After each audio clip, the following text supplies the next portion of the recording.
দালান যাচ্ছে, চল আমরা যাই। সে বলেছিল ওই আবার সেই টকিং প্রোগ্রাম, হ্যাঁ আমি ওখানে যাবো না। এটাই হয় আর কি। তো যাই হোক, আজকে যে বিষয়টা দেশভাগ নিয়ে, এবং আমাকে অভিষেক চক্রবর্তী এবং গোপা রায় কোন অভিষেক চক্রবর্তী ব্যবহার করেন, তার ফলে দুজনে মিলেই আমাকে ডেকেছেন, অভিষেক কথা বলেছেন। এবং এই কলেজে অভিষেকের কাগজ হচ্ছে অশোকনগর, এবং কলেজের যিনি অধ্যক্ষ ডক্টর হরপ্রসাদ মিশ্র, বাংলা বিভাগের প্রধান সুদীপ খাসনবিশ, এরা সকলে মিলে এরকম একটা আয়োজন করেছে। যে সময় আয়োজনটা হচ্ছে এটা খুবই উপযুক্ত সময়, এবং যত দিন যাবে, স্বাধীনতার পরে 75 বছর পেরিয়ে গেছে 2022 সালে, কিন্তু যত দিন যাবে তত যেন মনে হবে যে দেশ স্বাধীনতা, আমাদের স্বাধীনতা মানেই তো দেশভাগ, পার্টিশন। আমার মা বলছেন উচ্ছেদের স্বাধীনতা, মানে একদল উচ্ছেদ হয়ে, মানে লোকের স্বাধীনতা পেলে কি হয়। বেলুনওয়ালায় আমি একটা স্বাধীনতার দৃশ্যের সাক্ষী ছিলাম, ছিটমহল, কোচবিহারে। মানে কোচবিহারের যে গ্রামগুলো ছিল সেটাও সৃষ্টি হয়েছিল পার্টিশনের জন্য। সেই গ্রামগুলো, ভারতের দিকে যে গ্রামগুলো ছিল সেই গ্রামগুলোর মালিক ছিল বাংলাদেশ, আর বাংলাদেশের দিকে যে গ্রামগুলো ছিল সেগুলোর মালিক ছিল ভারত। এখন এই নিয়ে অনেক মিটিং মিছিল হয়েছে, এবং ওখানে যে আন্দোলনটা হতো ছিটমহলের মুক্তির জন্য, তার সঙ্গে আমিও কলকাতা থেকে এসে জড়িয়ে গেছিলাম। ওই দীপ্তিমান সেনগুপ্ত আর অনেক বাংলাদেশে ওই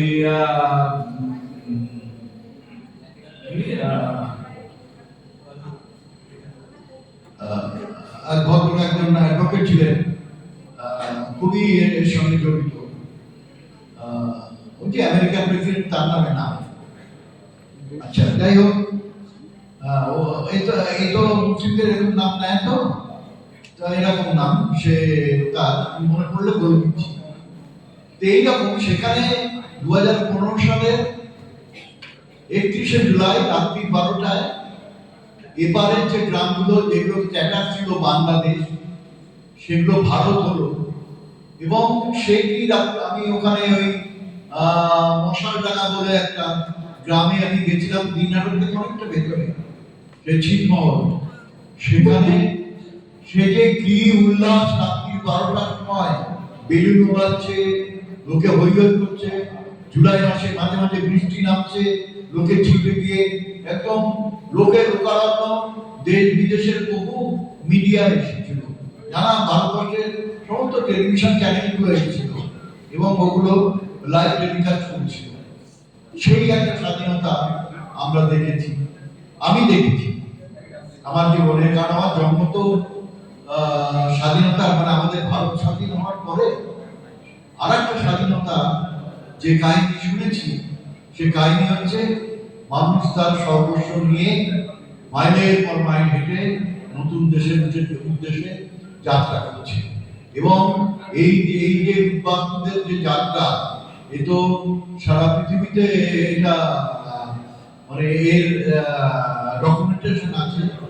আমাদের যখন কোভিডের সময় আচমকা সরকার সব বন্ধ করে দিল, দিল্লি থেকে হাইওয়ে ধরে হাঁটতে হাঁটতে মানুষ বিহারের পশ্চিমবাংলায় এসেছে, এবং মানুষের পর মানুষ মিছিল চলছে। সেই মিছিলকে অভিহিত করা হয়েছিল যে পার্টিশন অফ ইন্ডিয়ার, পার্টিশন অফ বেঙ্গলের পরে এইরকম মিছিল আর দেখা যায়। মানে পার্টিশনের বেঙ্গলে, বাংলা ভাগ হওয়ার পরে যেভাবে উদ্বাস্তু মিছিল হয়েছিল, যে কষ্ট করেছিল উদ্বাস্তুরা, ওপার থেকে আসা মানুষরা, সেই রকম কষ্টেরই সঙ্গে তুলনীয় হয়েছিল ওই করোনার সময়। ওই যে মানুষের পরিযায়ী শ্রমিকদের ওই মিছিল নয়, ওইটা হচ্ছে তাদের বেঁচে থাকার জন্য স্বদেশের উদ্দেশ্যে, নিজের গ্রামের উদ্দেশ্যে যাত্রা সেটা হয়েছিল। যাই হোক, এই যে পার্টিশনে আমি দেখিনি বটে, কিন্তু আমার মা, আমার বাবা, আমাদের আত্মীয় পরিজন অনেকজন, এবং এরা যে কি ভয়ানক। আমার বাবা সরকারি চাকরি করতেন এবং ভারত সরকারে অবসর নিয়েছিলেন, ফলে আমাদের হয়তো সেইভাবে হয়নি, কিন্তু হয়েছে। আমার ছোট কাকা হয়েছে, মেজো কাকা হয়েছে, এদের দুর্দশা শেষ ছিল না। ছোট কাকা অনেক পরে এসেছিলেন 61 সালে, তখন ওই আইন খান শাসন চলছে, তখন আর ওখানে থাকতে পারেনি, চেষ্টা করেছিলেন। তারপরে অতি নিকটের এক বন্ধু, তারা আর এক জায়গায় আর একজনের সঙ্গে নিজেরা পরামর্শ করেছিল ও নির্দিকদের বাড়িটায় আগুন লাগিয়ে নকল করতে হবে। সেইটাও ওর কাছে খবরটা পৌঁছে দিয়েছিল। উনি রাতারাতি সমস্ত পরিবার নিয়ে পালিয়ে চলে এসেছিলেন। মানে তারা চাইছিল পালিয়ে যাক, তাহলে মারবো না, এবং তারপর উনি পালিয়ে চলে এসেছিলেন। এবং একটা কথা, স্বাধীনতা অবিশ্বাস্য। মানুষ তখন স্বাধীনতা, এই যে আমি একটু বসে বলতে এসে বলা যায়, মানুষ তখন বিশ্বাস করেনি যে এইরকম একটা অবান্তর পার্টিশন টিকে থাকতে পারে। মানুষ বিশ্বাস করে, বিশ্বাস তো আমাদের পরিবারও করে।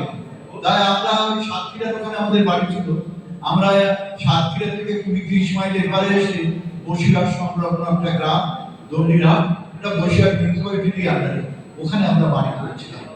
আমার ঠাকুরদা ঠাকুমা তারা বলতেন এটা এই পার্টিশন আবার টিকবে না, আমরা আবার পরিবারে ফেরত যাব। এটা বহু মানুষের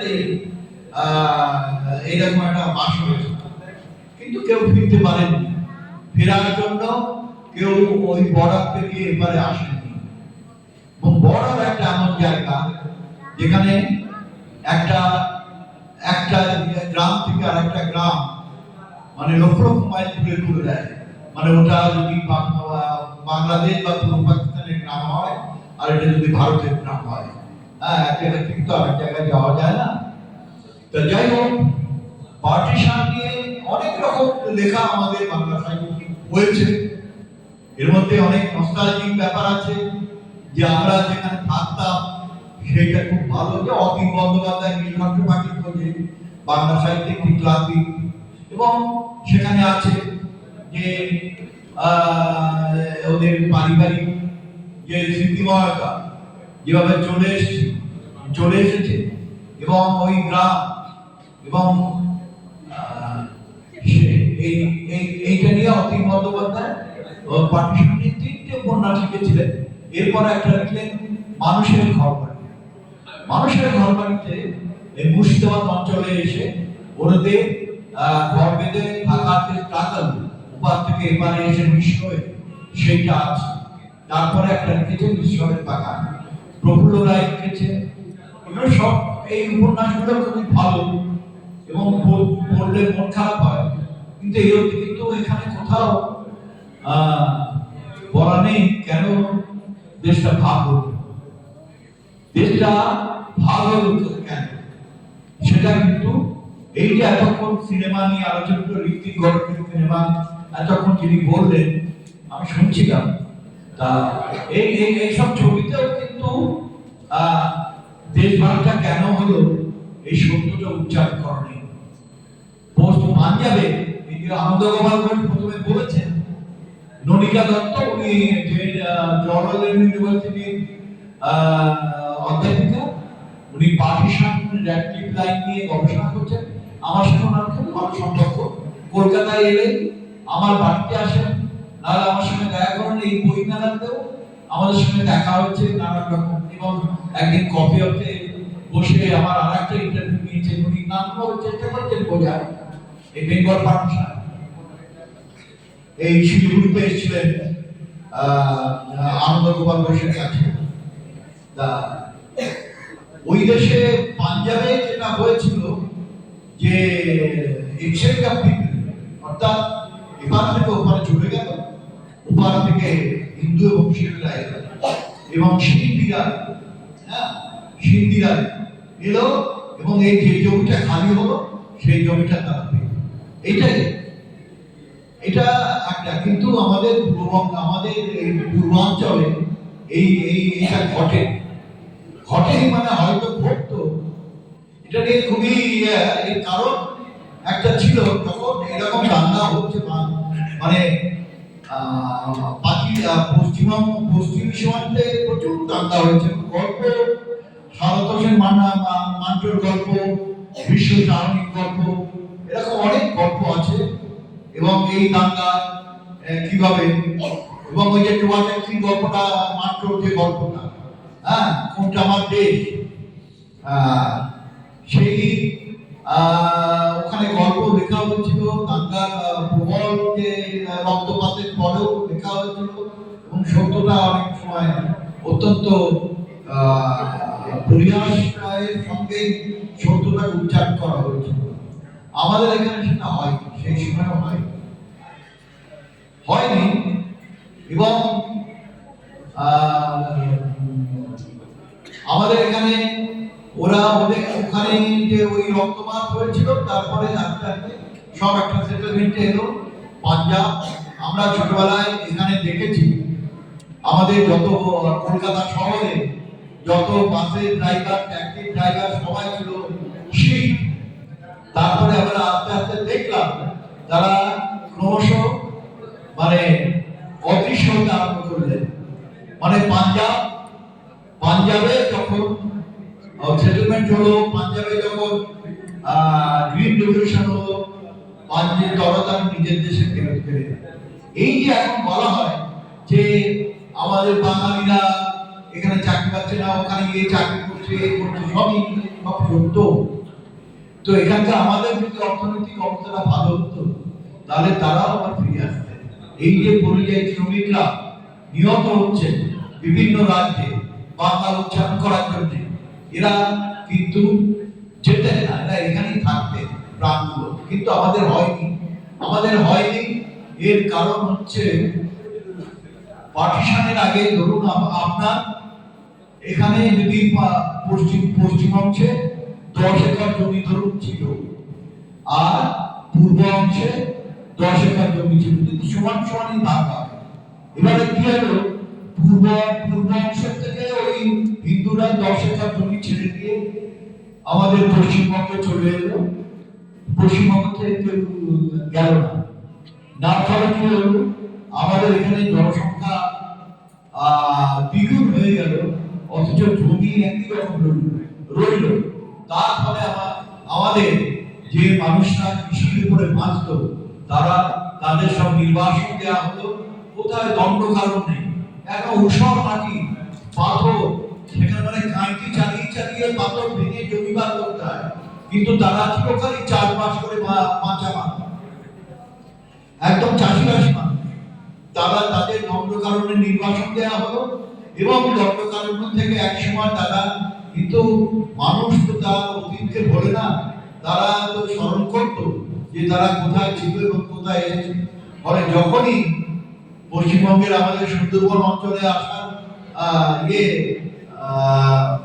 একটা সন্ধান পেল, সুযোগ পেল, সব মনির চলে এসেছিল। তারপরে মনির থেকে তাদের মেরে তাড়িয়ে দেওয়া হয়।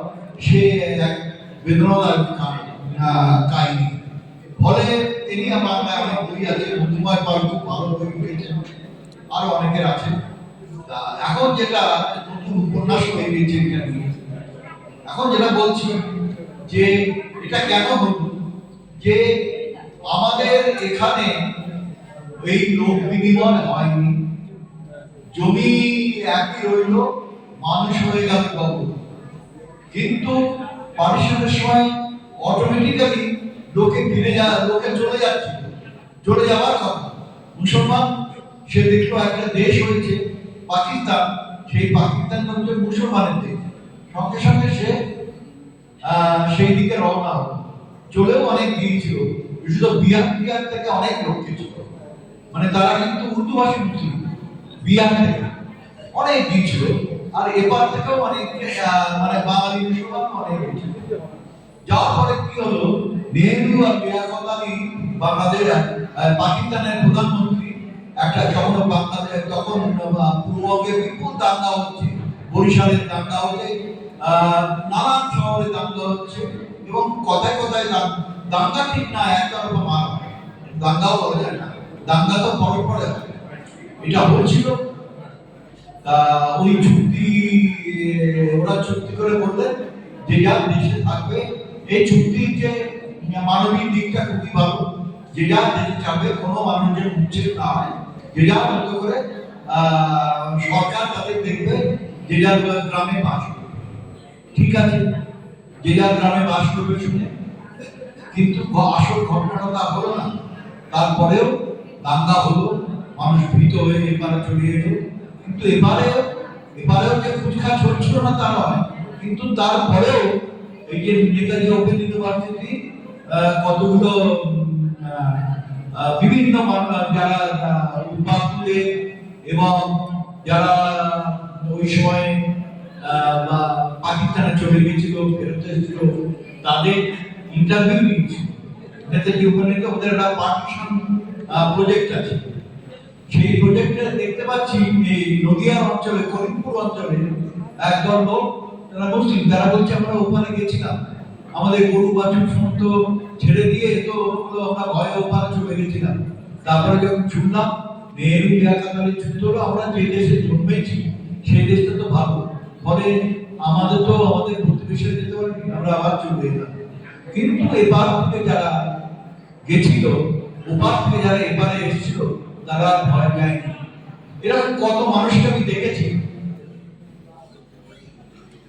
একজন আমাদের বাড়িতে একজন হরে মামা, সে হরে মামা ঠিক নয়, গ্রামের একটা ছিল, আমাদের ধুলিয়ারের লোক। আমার বাবা চাকরি করতেন, বাবার সঙ্গে ঘুরত, ঢাকাতে বাবা যখন চাকরি করতেন ও বাবার কাছে থাকতো, 5 মাস থাকতো, একদম গরিব বিয়ে মামা।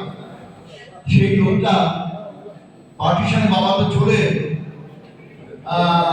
আমাদের কলকাতার বাড়িতে সে মাঝে মাঝেই আসতো এবং এটা ওরা সাহায্য কি করতো, বসিরহাটের ওখানে আইসক্রিম গাড়ি ছিল, এর ওখানে 4-5 জমি ছিল, সে এখানে তো কিছু পায়নি, সে আইসক্রিম গাড়ি ছিল। তা এরকম অনেক অনেক ঘটনা এই আনন্দকুমার বইয়ের মধ্যে আমি দেখছিলাম। এটা আপনারা কলকাতায় দেখবেন, এই সমস্ত বিভিন্ন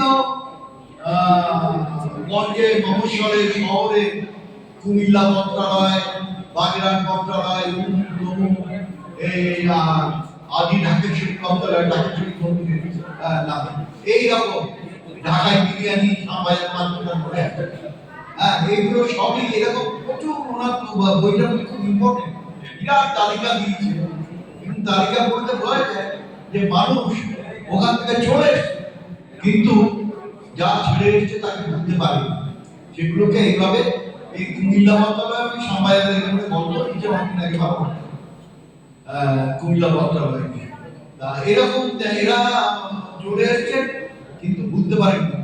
এই বিরাটিতে একটা কলোনি আছে, খরিশাকোটা কলোনি। খরিশাকোটা হচ্ছে ওদের বরিশালের কোন এক গ্রামে। আমি এটা শুনতে পেয়ে আমি একটা উপন্যাস লিখেছিলাম দুলগ্রাম করে।